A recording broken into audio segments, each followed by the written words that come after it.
Every 20 seconds, someone in the United States has a heart attack. There's so much pressure in my chest.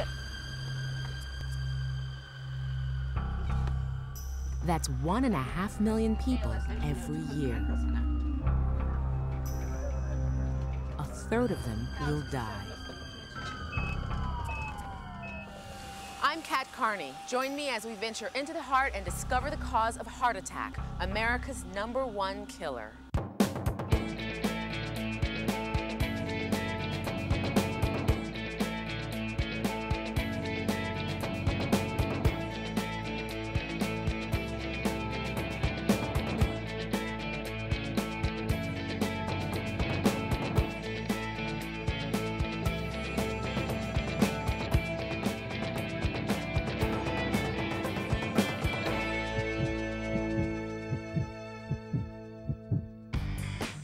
This woman is experiencing chest pain. She's also feeling lightheaded and has pain in her neck and jaw. These are classic symptoms of heart attack. When did the chest pain start? This morning.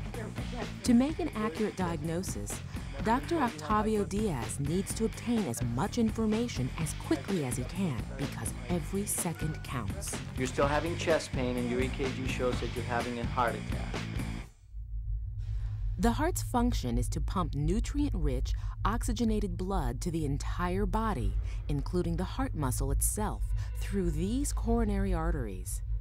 This is where heart attack begins. If these arteries become blocked, the heart continues to beat, but the area downstream of the blockage begins to die. The death of the heart muscle is called myocardial infarction, or heart attack. Symptoms of heart attack include persistent chest pain or pressure, chest pain accompanied by shortness of breath, sweating, or nausea, or pain that radiates into the shoulders, neck, jaw, or arms, especially the left arm. Incredibly, nearly 50% of heart attack victims fail to recognize or even deny these symptoms, and most wait 2 or more hours before getting help. I cannot emphasize enough how important it is for patients that are sitting at home with chest pain to recognize the signs and symptoms and to call 911 or get to the nearest emergency department as quickly as possible. The bottom line, seek help quickly because heart attack can kill.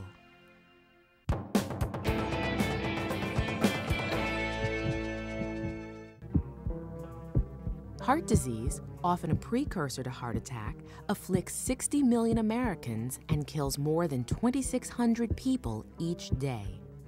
That's more than the deaths from cancer, stroke, and lung disease combined. The main cause of heart disease is hardening of the arteries, or atherosclerosis. So what is atherosclerosis? Well, let's say that these pipes are arteries in your body. This one is clean as a whistle. That's what a healthy artery looks like. But the inside wall of this pipe is covered with rust and sludge. That's atherosclerosis. The garbage on the inside of this pipe is like the fat, cholesterol, cell debris, and calcium that build up on the inside of your arteries, causing them to narrow, making it more difficult for blood to flow, increasing your chances of heart attack.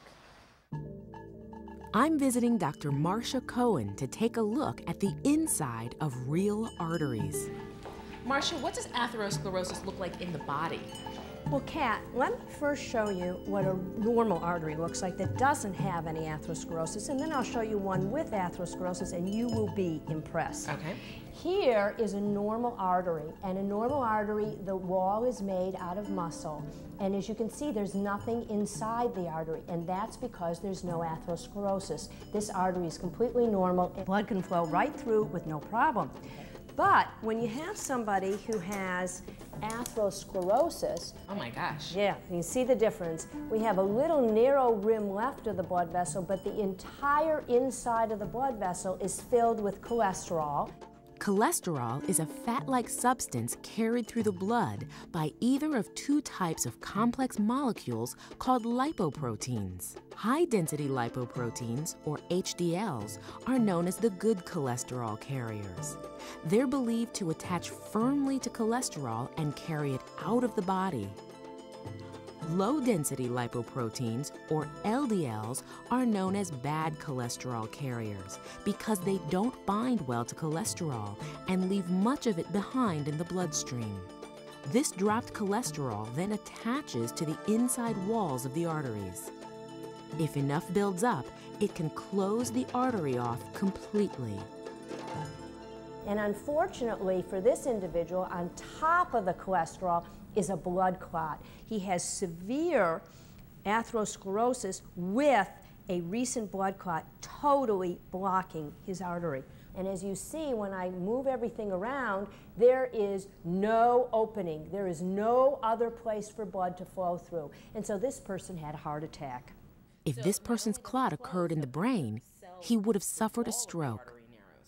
Well, now, his artery is completely blocked, but when did he start to feel symptoms? The sad part of all this is that you have to have almost 90% narrowing of your artery before you become symptomatic. So, you know, you can be this healthy man who thinks everything is perfectly fine, but maybe you have a little bit of high cholesterol and maybe your blood pressure is up, and you get on a treadmill and whammo, you have a heart attack.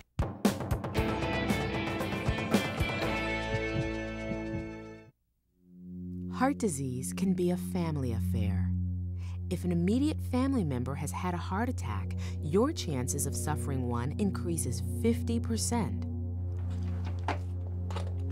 41-year-old Ron Ricchino knows how tragic life can be in a family with a history of heart attack. When I was 16, my father died of a heart attack. I still remember my mother waking me up in the morning to tell me.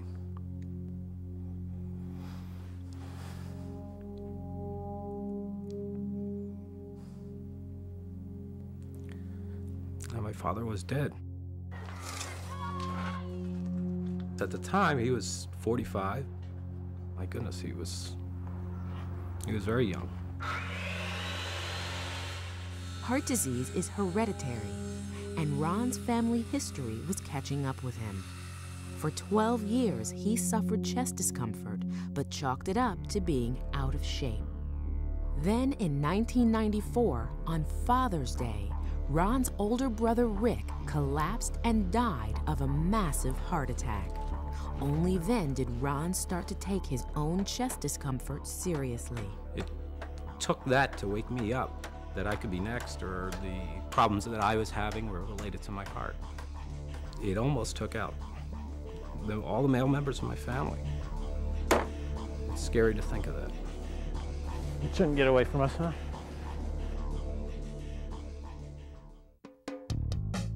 Ron's doctors discovered that his cholesterol levels were dangerously high, hovering above 340 with almost no good cholesterol carriers. To confirm Ron's risk, they injected dye into his bloodstream. Then, using a special X-ray technique called angiogram, they watched the dye flow through his heart, looking for any blockages. He had a cardiac catheterization, which amazingly showed complete occlusion of the right coronary artery and tight narrowing of the left. So basically, his entire heart muscle was being supplied by a very small channel through the left main coronary artery. For Ron Ricchino, a heart attack was inevitable. I have grown up, high school graduation, my wedding, my kids' births, thinking, gee, wouldn't it be nice if my father was here? And I'm not gonna have that happen to my kids. So 2 weeks before his 38th birthday, Ron went under the knife and had bypass surgery. Surgeons would use blood vessels harvested from other parts of the body and bypass Ron's blockages. One end of the vessel will be attached to the aorta, the heart's main artery, and the other beyond the blockage, creating a new pathway for blood flow. It's almost as if you had a highway 5-lane freeway and 4 of the lanes had construction going on. If you built another 10-lane freeway just to the side of it, it would allow you to get off, go up in front of the construction, and get back on. And that's what a bypass is. Bypass surgery is usually routine. Over 600,000 procedures are performed annually in the United States. But few are as complicated and dramatic as Ron's surgery would turn out to be. Ron's doctors had just begun surgery when they noticed his heart wasn't getting enough oxygen. We immediately heparinized with the EKG changes and started him on high-dose nitro, but to our horror, the changes continued to grow worse. Ron was having a massive heart attack, probably triggered by his severe blockages and the stress of the surgery. Dr. Cohn manually pumped Ron's heart for more than 5 minutes while his partner attached Ron to the heart-lung machine. The heart-lung machine circulates the blood around, it adds oxygen, it takes carbon dioxide off, it warms the blood, it cools the blood, it does everything that the heart and/or lungs would have to do. With the heart-lung machine now supporting his vital organs, doctors stopped Ron's heart. They then packed his heart in ice and injected it with special solutions to protect it from damage. We can keep the heart stopped for 3 or 4 hours and have it come back again beating at the end of the operation. With the crisis over and Ron's heart immobilized, Dr. Cohn was able to continue surgery. Vessels harvested from Ron's arm, leg, and chest were sewn to the coronary arteries using polypropylene sutures thinner than a human hair. In total, Dr. Cohn made 4 bypass grafts. After several hours of surgery, the doctors weaned Ron off of the heart-lung machine, and his heart began beating on its own. Come here, Bill. 3 years after his surgery, Ron's arteries are free from blockage. He's made lifestyle changes in diet and exercise and continues to monitor his cholesterol levels. All part of a daily regimen to keep his arteries open. Sit. There you go. I'm all or nothing. That's just the way I am. I can't imagine not doing the right things to try to stay alive. It wouldn't make any sense to me.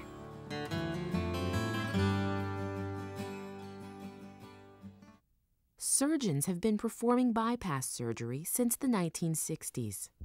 The procedure became widely used when doctors were able to create a motion-free environment by stopping the heart using the heart-lung machine. This made surgery easy but dangerous for the patient. Now surgeons have a safer alternative to stopping the heart. Here at Massachusetts General Hospital, doctors use the Cohn cardiac stabilizer developed by Ron's surgeon, Dr. William Cohn. It allows surgeons to graft vessels to a beating heart. By holding just one segment of an artery motion-free and allowing the rest of the heart to continue its beating process, you can emulate that same sort of motion-free, blood-free field in a sort of microenvironment to allow the suturing to be carried out while still allowing the heart and lungs to maintain support of the patient. Silicone elastic tape is fed beneath the coronary artery. This flat plastic instrument sits on the surface of the heart with the artery appearing through this rectangular window. The silicone tapes are pulled tight, cutting off blood flow to the small section of the artery. The graft can now be attached.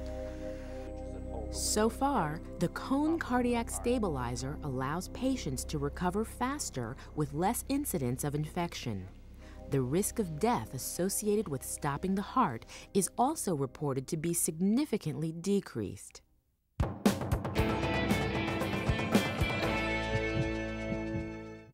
Unfortunately for many people, the first indication of heart disease is heart attack.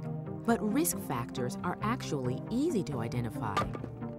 If you have high cholesterol or high blood pressure, if you smoke, are physically inactive, If you're overweight, have diabetes, or have a family history of heart disease, you may be at risk. Hi, I'm here for a cardiac stress test. My name is Kat Carney. Hi, Kat. Let's go ahead and get started on your blood work. Okay. Come on through. Is this gonna hurt? No. I used to weigh 240 pounds and have a predisposition for diabetes. That's enough reason to bring me in for a cardiac checkup. Ugh. Pinch. Ow. Oh, Okay, that wasn't so bad. No. Oh, I see some blood flowing. One of the biggest risk factors for heart disease is high cholesterol. So they start by taking blood. Relax your fist. Okay. Once the blood work is done, I'm on to the treadmill for the cardiac stress test.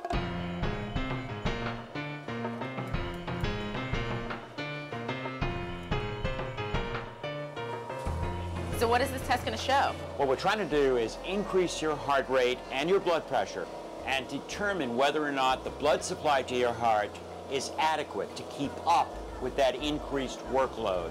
Dr. Saul Cohen has me hooked up to an electrocardiogram, or EKG machine, that takes electrical impulse readings from 12 different areas of my heart. You're doing very well. Dr. Cohen increases the speed and incline to make my heart work harder. Heart rate's actually going up quite nicely and appropriately. Are you having any chest pains or pressure in your chest? No. How's the breathing? It's good. Great. Dr. Cohen intermittently checks my blood pressure. 110/70. We started around 100/70, so your blood pressure's gone up a little bit. And it's going to keep going up. So don't panic over that. Okay. Your blood pressure is supposed to go up with increased exercise. Okay. Lack of oxygen to the heart caused by narrowed arteries is called ischemia. The pain from ischemia is called angina. If any part of my heart is ischemic, it will show up as an irregularity on the EKG reading. And just stay on board, and we're going to continue to take blood pressures. After 9 minutes on the treadmill, Dr. Cohen would be able to see if I'm at risk for heart attack. Ready? Okay, let me just show you a composite first of your electrocardiogram. And basically what we did during the stress test is measure 12 different views of your heart, and your heart was functioning perfectly from every angle we looked at. Oh, good. Well, now, how does my blood work relate to my stress test? Well, that's a great question, because your blood work indicates risk factors, most important being cholesterol. Your cholesterol levels above 200 are considered high. My total cholesterol is 167, which is good, but I need to look further. To determine my overall risk, I divide my total cholesterol of 167 by my total number of good cholesterol carriers, which is 66. That equals 2.5, which means that my ratio of good cholesterol to bad cholesterol is healthy.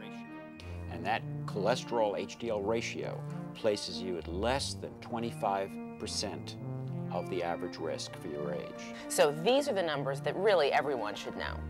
By keeping up my regular exercise and watching my diet, I can help keep my cholesterol numbers low and my arteries free from blockages.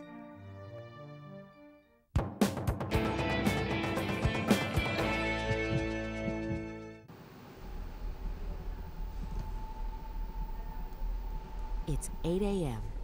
Nurses at Massachusetts General Hospital in Boston prep Richard Fagan for surgery.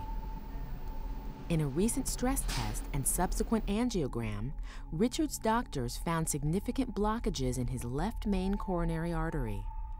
Doctors believe the main cause was 50 years of smoking. I asked the cardiologist about causes. What causes this? Why would I have this? Is there any question that smoking was a big contributor to this? They both said that smoking was the cause of whatever my problems were. The nicotine in cigarette smoke causes the release of adrenaline, which constricts the blood vessels. This can lead to high blood pressure, damaging the inside walls of the artery, making it easier for cholesterol to build up. To unclog Richard's arteries, doctors will use angioplasty. Dr. Darren Walters cuts a small hole in the femoral artery in Richard's groin. This serves as a port. Through this port, Dr. Walters inserts a wire and establishes a pathway up to Richard's blocked coronary arteries.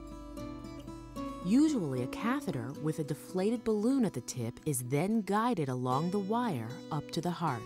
The catheter enters here from above the heart. The balloon is then guided to the blockages in the coronary artery and inflated several times, pushing back the plaque, opening up the artery.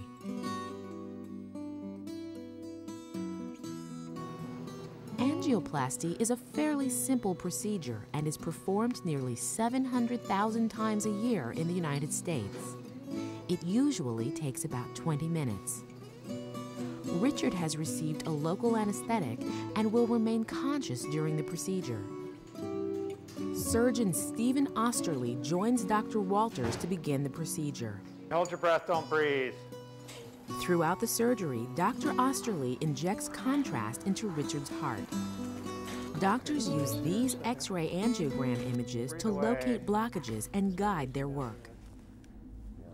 Dr. Osterly discovers that Richard's blockages are so severe and complicated that traditional angioplasty alone won't be effective. This is pretty nasty disease beyond it, you can see there.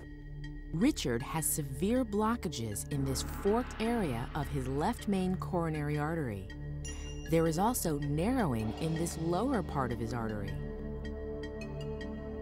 Before Dr. Osterly can use the traditional balloon here, he will first have to clear a pathway in the forked area using a more powerful tool.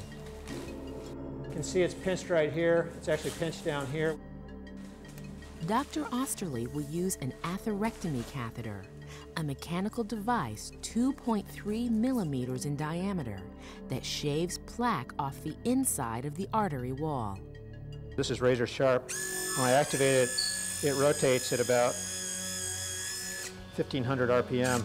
We use this on about 1% of our patients, 2%, so you can see this is a little bit of an unusual case. We usually don't use this device.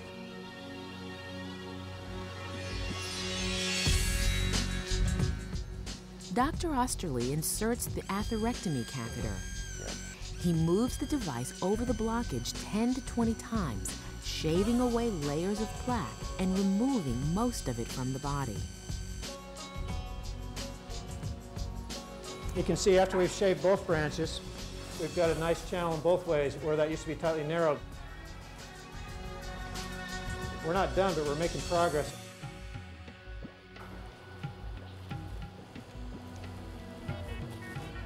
Dr. Osterly then guides the balloon-tipped catheter to the lower blockage. He inflates the balloon, pushing back the plaque, and inserts a stent to prop the artery open so it won't block off again. We're just kind of lining it up here, trying to make sure we know that we put it in the right place. Finally, Dr. Osterly moves back to the forked area and simultaneously inflates two balloons to push out the remaining plaque. This is called kissing balloons, and it's done so that the plaque from either side of the fork won't be pushed into the other. It's a little tricky because I'm not sure God meant for us to put two big balloons in like that, but we're being very careful about it. After 2.5 hours of surgery, normal blood flow has returned to Richard's heart. His arteries are completely open. God bless you. Take care. You ready to go home? It's only been 3 short weeks since Richard's procedure, but already he's feeling much better. To keep his arteries open, Richard plans to join a gym and monitor his diet. And of course, he has quit smoking.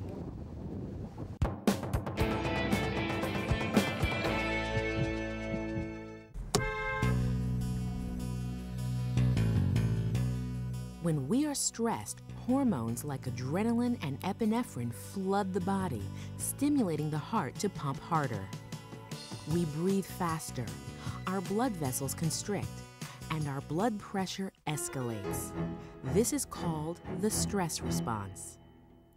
The stress response can be also called the fight or flight response. It prepares us for running or for fighting. But in today's society, we usually don't fight or run. Stress can lead to high blood pressure. Stress can lead to cardiac irregularities. Even heart attacks could come about due to severe stress.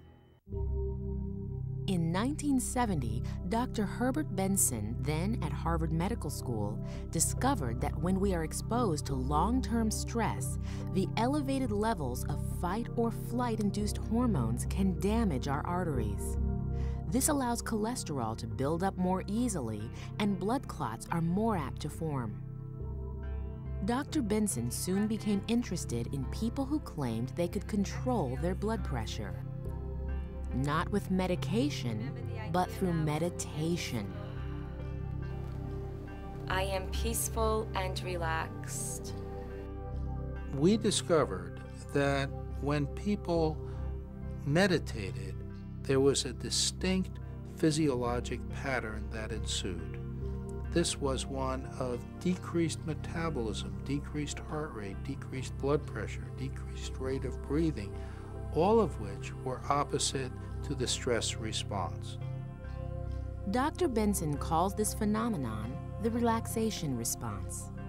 Here at Benson's Mind-Body Institute's Cardiac Wellness Center, heart patients practice yoga and meditation to learn how to evoke the relaxation response and lower their blood pressure. The goal is for people to take the relaxation skills they learn here and use them to counteract stress in everyday situations. In randomized long-term studies, hypertensive patients who learned stress management and relaxation response were able to significantly lower their blood pressure and cholesterol and keep them down over a 3 to 5 year period. And 80% of those patients were able to cut down on their medications. In our rapidly paced world, the level of stress seems to rise every day. Programs like those at Benson's Mind-Body Institute aim to help people break the stress cycle and reduce the risk for heart attack.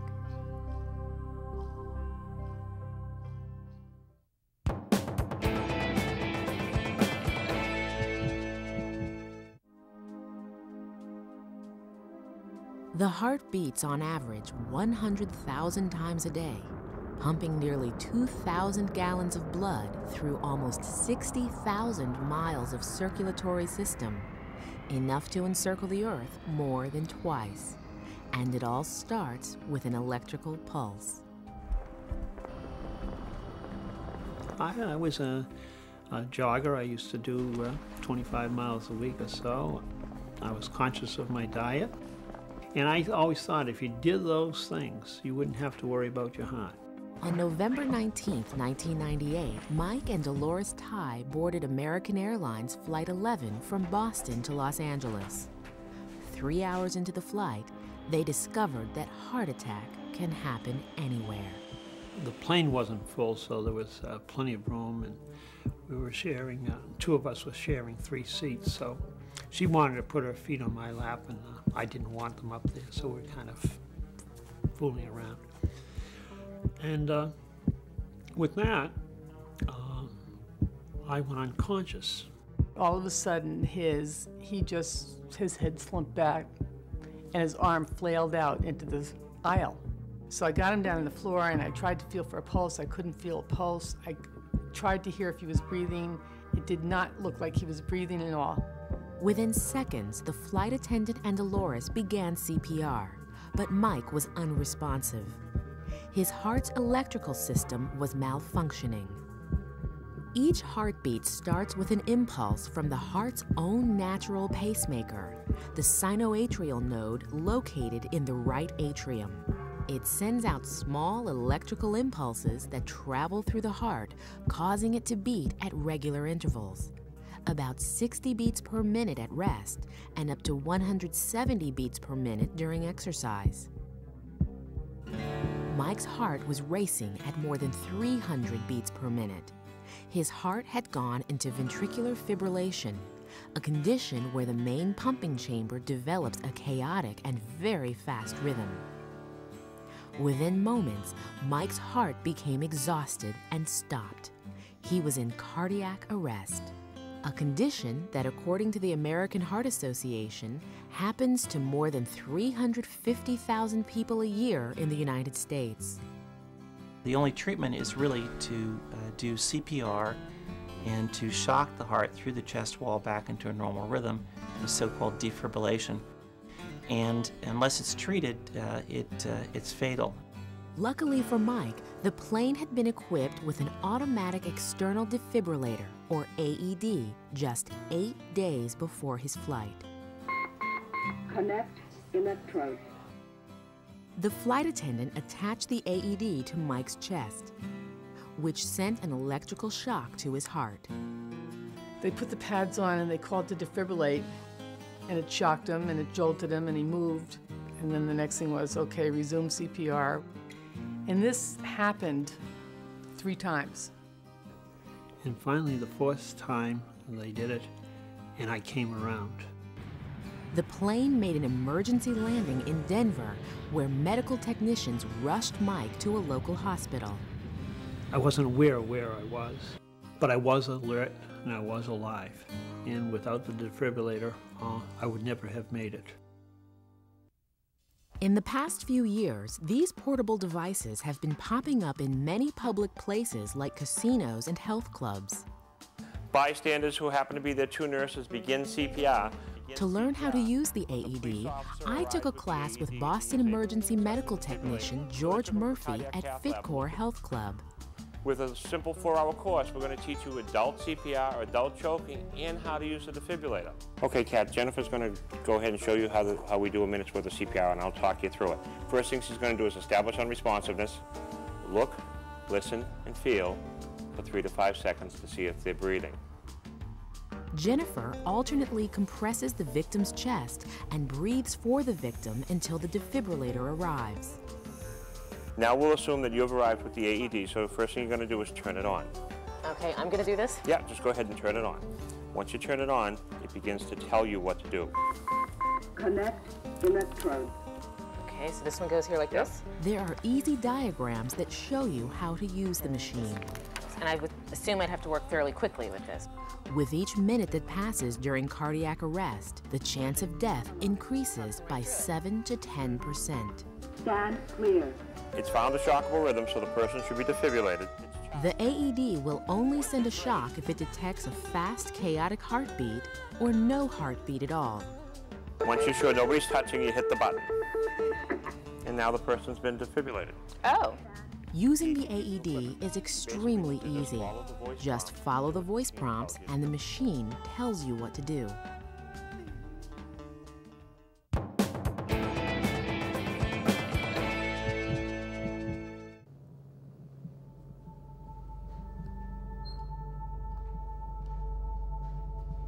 I'm very active. I work every day. This big sculpture that I do takes a lot of energy. Nancy Schoen is a sculptor best known for her Make Way for Ducklings sculpture on the Boston Common. But in 1996, Nancy noticed that her energy levels were dropping. I'd be standing at the checkout counter and I'd feel sort of dizzy, as I was going to faint. After several trips to the doctor, Nancy was finally diagnosed with arrhythmia, an irregularity in the force or rhythm of her heartbeat. Apparently, my heart at night was at 29 beats per minute. And I said to my doctor, is my heart going to stop? I mean, I was really scared. Nancy's heart was beating too slowly, and it was unable to supply enough oxygen to the rest of her body. Arrhythmia is an electrical disorder. Mild arrhythmia is very common. 1 in 5 healthy adults experience arrhythmia in any given day. But your risk of severe arrhythmia increases if you've had chronic lung disease, if you've had a heart attack, or in Nancy's case, as you age. To return her heart to a normal rhythm, doctors recommended a pacemaker, an electronic device that would regulate her heart's electrical system. It's a fairly simple procedure that's done over 100,000 times each year in the United States. I was awake through the entire procedure. It was really painless. And it was sort of exciting to think that I was going to have a machine inside me. Pacemakers are implanted underneath the skin in the abdomen or under the right shoulder. Wires or leads travel through large blood vessels from the pacemaker to the heart. Through these leads, Nancy's pacemaker monitors her heart rhythm. When Nancy's heart skips a signal, her pacemaker fires an electrical impulse to replace it. I'm very lucky because this is something that could be fixed, and it was fixed rather easily. And the battery is now, I think, about 5 years old. Nancy goes to the New England Medical Center twice a year for a checkup. I'm going to turn you over to Melanie. You know the routine. She's going to check the pacemaker, and I'll review everything with her a little bit later. This computer uses radio waves to communicate with Nancy's pacemaker. It reads the heart's activity over the past 6 months. It can then make adjustments, increasing or decreasing the pace of her heart, depending on her needs. And your heart rate is increasing with activity appropriately. So everything looks great. Good. That's wonderful. Yeah. Nancy can also check her pacemaker from home once a month over the phone. At 9 o'clock on Thursday, every fourth Thursday morning, I get a telephone call. And I wet my wrists and put on some little bracelets. And I'm hooked into the New England Medical Center. The computer at the hospital communicates with Nancy's pacemaker through the phone. The whole process takes less than 5 minutes. That's it. Okay, thank you so much for helping me. Thanks to the pacemaker, Nancy has resumed a more energetic life. It's sort of a miracle because if this had been another time, I would have been an invalid, or possibly I would not be here to tell this story.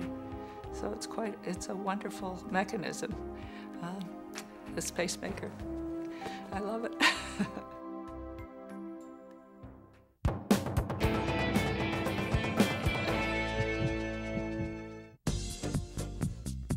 Three years after bypass surgery, 41-year-old Ron Ricchino is obsessive about his heart health. He has made sweeping lifestyle changes that have helped to lower his cholesterol from 340 to a healthy 130.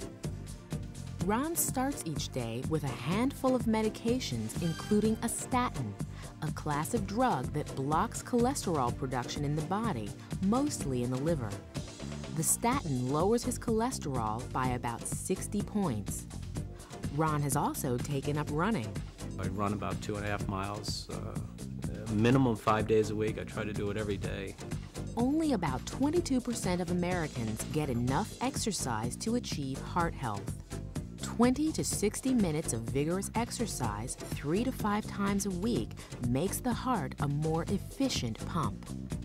Exercise also helps lower cholesterol levels, blood pressure, and can help prevent heart rhythm disorders. For someone who has already had a heart attack like Ron, exercise can reduce the risk of future coronary incidents by as much as 90%. But Ron's lifestyle changes don't end here, because he knows his entire family is at risk.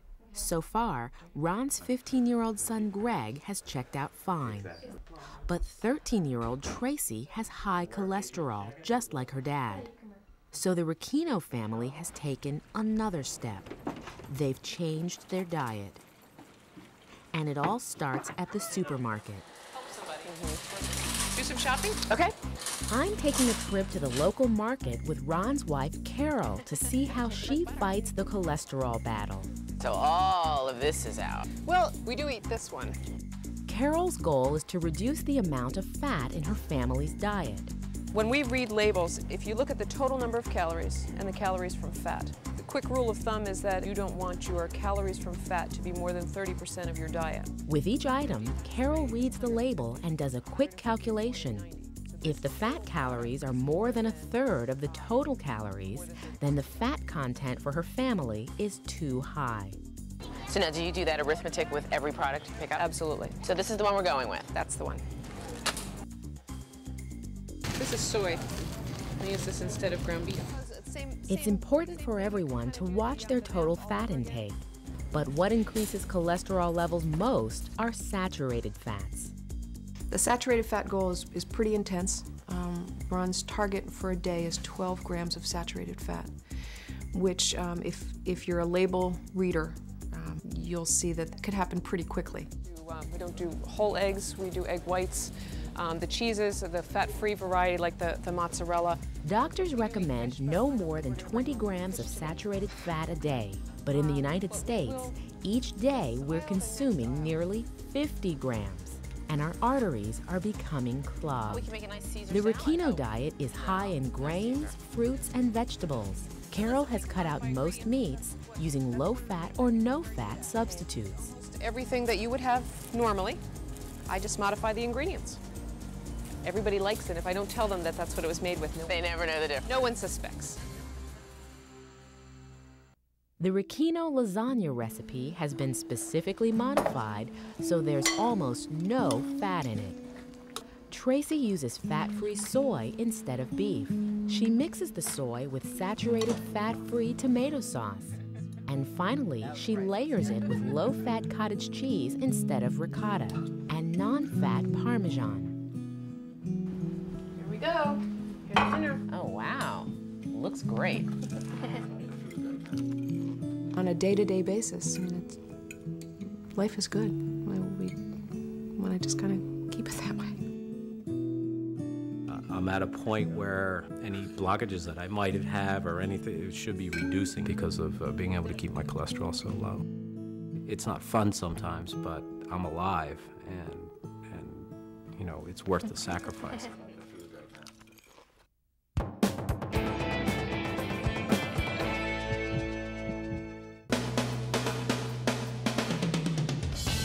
Each year, thousands of people with coronary artery disease join the ranks of the so-called no-option patient.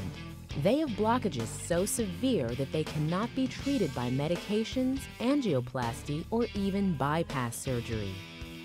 Hope for these patients lies in research aimed at stimulating the heart to grow new vessels. When our hearts experience angina, pain from lack of oxygen, the body naturally releases chemicals that stimulate new vessel growth. Good. But some people don't grow these vessels well or don't grow them at all. For these patients, a controversial procedure may help. It's called transmyocardial revascularization, or TMR. Here, a high-energy laser blasts holes or channels into the heart muscle. The laser burns a 1 millimeter wide channel through the left ventricle 20 to 40 times. It is not known exactly how TMR works, but the leading theory is that this minor damage to the heart triggers a response that stimulates new vessel growth. A TMR, transmyocardial revascularization, is a method by which the surgeon tries to trick the heart into growing new blood vessels. The thinking is that that causes an inflammatory response. It causes the heart to release these mediators, these circulating compounds that cause new blood vessels to grow. In clinical studies, patients gain, on average, a 20% improvement in blood flow, and 72% experienced significantly less pain. Dr. Michael Simons of Beth Israel Deaconess Medical Center is trying to stimulate the body to grow new vessels in a different way, with genetically engineered proteins. As we age, our bodies no longer produce the protein that stimulates blood vessel growth. Today, researchers can grow the protein in the laboratory and inject it directly into the heart to spur new blood vessel growth. These new vessels bypass the arterial blockages. So far, only a handful of studies have been done on humans, but the data looks encouraging. The yellow shows normal blood flow. The darker areas represent parts of the heart that were not getting adequate blood flow. Just 2 months after being injected, these parts of the heart are now receiving sufficient blood flow. What you can see in yellow is a normal blood flow in the heart. The parts of the heart that don't get adequate flow here appear as sort of purple. 2 months later, this part of the heart is now looking absolutely normal. So is this. For now, gene therapy and TMR remain controversial therapies. But as blood vessel regeneration becomes better understood, scientists hope that the term no-option patient will become obsolete.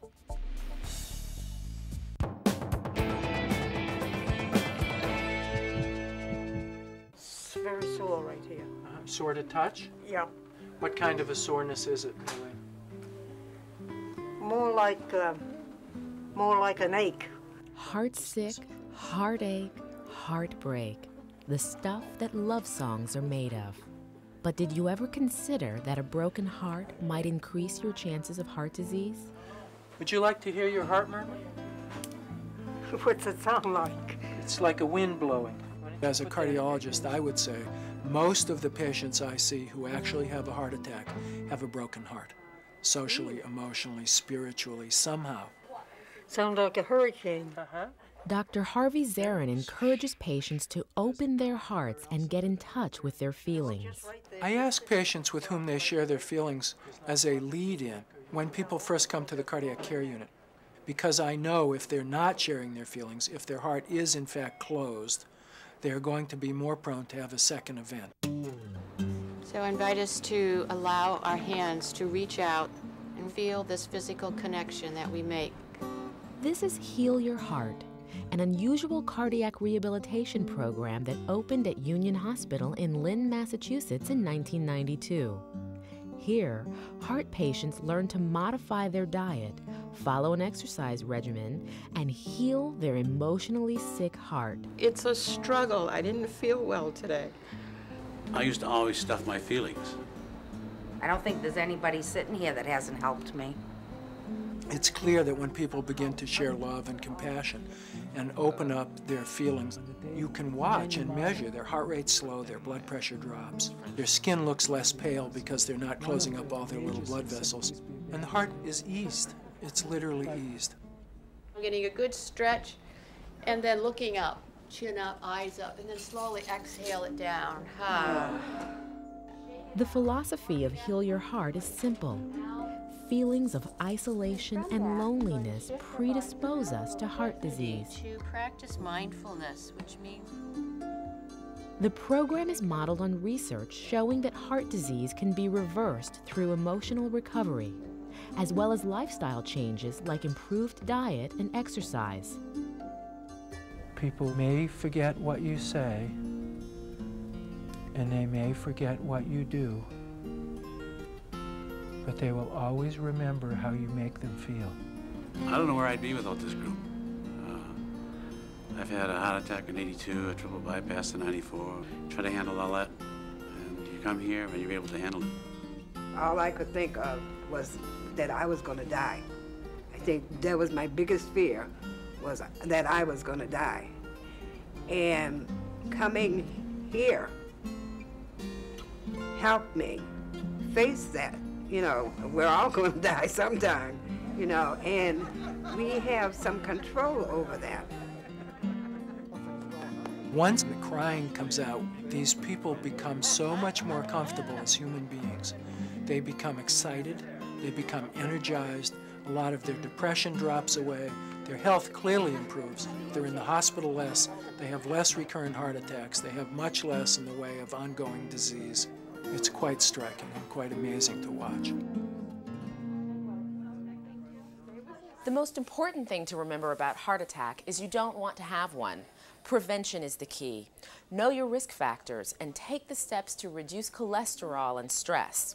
Exercise more and find the diet that's right for you. Quit smoking and learn your family history about heart disease.